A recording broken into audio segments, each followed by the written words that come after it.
Praise the lord. అందరికీ వందనాలు. ఈరోజు దేవుని వాక్యం యాకోబు 5వ అధ్యాయం 16వ వచనం. మీ పాపములను ఒకరితో ఒకరు ఒప్పుకొనుడి, మీరు స్వస్థత పొందినట్లు ఒకరికొరకు ఒకరు ప్రార్థించుడి. నీతిమంతుని విజ్ఞాపన మనఃపూర్వకమైనదై బలము గలదై ఉండును. ఈ వాక్యం గురించి మరింతగా తెలుసుకుందామండి. ఈ వాక్యంలో ముఖ్యంగా 2 విషయాలు ఉన్నాయండి. ఒకటేమో పాపాలను ఒప్పుకోవటం, ఇంకోటేమో నీతిమంతుని ప్రార్థన. మన పాపాలను ఒప్పుకోవడం అంటే ఒక విధంగా ఆత్మీయ స్వతంత్రం పొందుకోవడమే. ఇంకోటి ఏంటంటే ఇది మన రక్షణకు మరియు దేవుని దగ్గర మన పాపాలు పోవడానికి, మన పాప క్షమాపణ పొందడానికి ఒక మార్గం అవుతుంది. ఇంకోటి అంటే మన పాపాలను ఒప్పుకోవడం ద్వారా నైతికమైన ఆత్మీయ పరిశుద్ధత మనకు వస్తుంది. లేదంటే ఎలా అంటే పరిశుద్ధతే కాదు, మన మనసులో ఉన్న భారం అంతా పోతుంది. నిజంగా మనం చాలా ఆనందంగా ఉండగలుగుతాం అన్నమాట. పాపం ఒప్పుకున్నామంటే అది నిజంగా దేవుడు నిజాయితీగా మనం పాపాన్ని ఒప్పుకున్నామంటే దేవుడు మన పాపాన్ని తప్పకుండా క్షమిస్తాడు కదండి. అందుకని ఏదైనా కానీ ఇప్పుడు తప్పు చేయని వారంటూ ఉండరు, పాపం చేయని వారంటూ ఉండరు ఈ రోజుల్లో.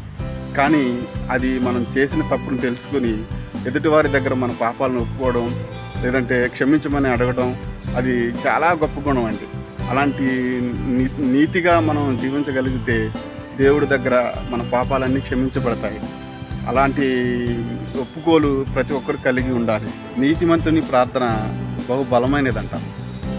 ఇప్పుడు మనం చేసిన తప్పులు కానీ పాపాలు కానీ ఎదుటివారి దగ్గర ఒప్పుకుని ఎంతైతే నిజాయితీగా నీతిగా ఉంటామో అలాగే ఎదుటివారి కారం మనతోటి అలా ప్రవర్తిస్తారు. అప్పుడు ఏమవుతుందంటే మనం ఎంత నీతిగా ఉండి ఎదుటివారి గురించి ప్రార్థించినప్పుడు ఎలా అయితే అదేమవుతుందంటే మానవ సంబంధాలు అనేవి చాలా దృఢంగా ఉంటాయి. అప్పుడు ఒకరి మీద ఒకరికి ప్రేమానురాగాలు పెరుగుతాయి. అంతే నీతిగా ప్రార్థించడం ద్వారా దేవుడి దగ్గరంట నీతిమంతుని ప్రార్థన చాలా బలమైనదిగా ఉంటుందంట. అలా అప్పుడు ఏమవుతుంది, మన పాపాలతో పాటు ఎదుటివారి పాపాలు కూడా క్షమించబడతాయి. అంతే మనం ఎంత నీతిగా ఉన్నాం, ఎదుటివారు ఎంత నీతిగా ఉంటుంది, ఎంత నీతిగా నిజాయితీగా ఉండి వారి పాపాలను కానీ వారు చేసిన తప్పులు కానీ మన దగ్గర ఒప్పుకున్నారో మనం కూడా మన పాపాలను, మన తప్పులను మనం ఎదుటివారికి చెప్పడం ద్వారా మనలో ఉన్న నిజాయితీ దేవునికి అర్థమవుతుంది. దేవుడు మన పాపాలని, మన తప్పులను క్షమించి మనల్ని ఉన్నత స్థితిలో ఉంచుతాడనమాట.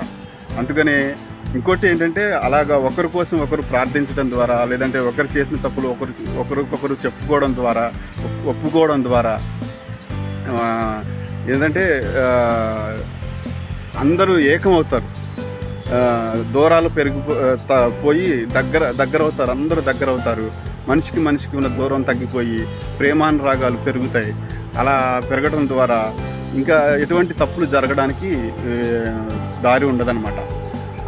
అలాగా ప్రతి ఒక్కరూ ఒకరి కోసం ఒకరు ప్రార్థించడం, నీతి కలిగి జీవించడం దేవుని దృష్టిలో అది ఎంతో ఉన్నతమైనదన్నమాట.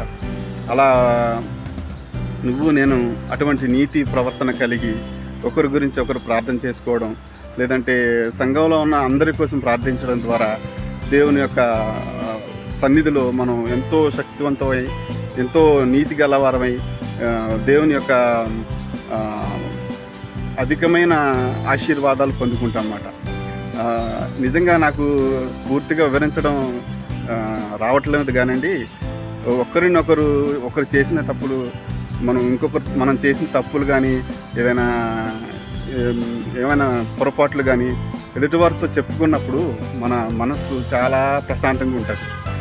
ఎంతో భయపడిపోతుంటాం. ఏదో తప్పు చేసాము, లేదంటే ఎవరిని ఏదో అనవసరంగా అన్నామో, లేదంటే చేయకూడని తప్పు చేసాము అని చాలా బాధపడిపోతూ ఉంటాం, భయపడిపోతూ ఉంటాం.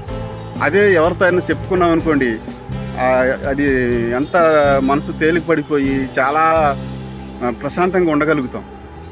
అలాగే కాదు, ఎదుటివారు వారి చేసిన తప్పులు మన దగ్గర ఒప్పుకున్నప్పుడు అంతే మంచి మనసుతోటి, అంతే దయాగల హృదయంతో దాన్ని అంగీకరించడం కాదు, కానీ క్షమించే గుణం కూడా మనలో ఉండాలి.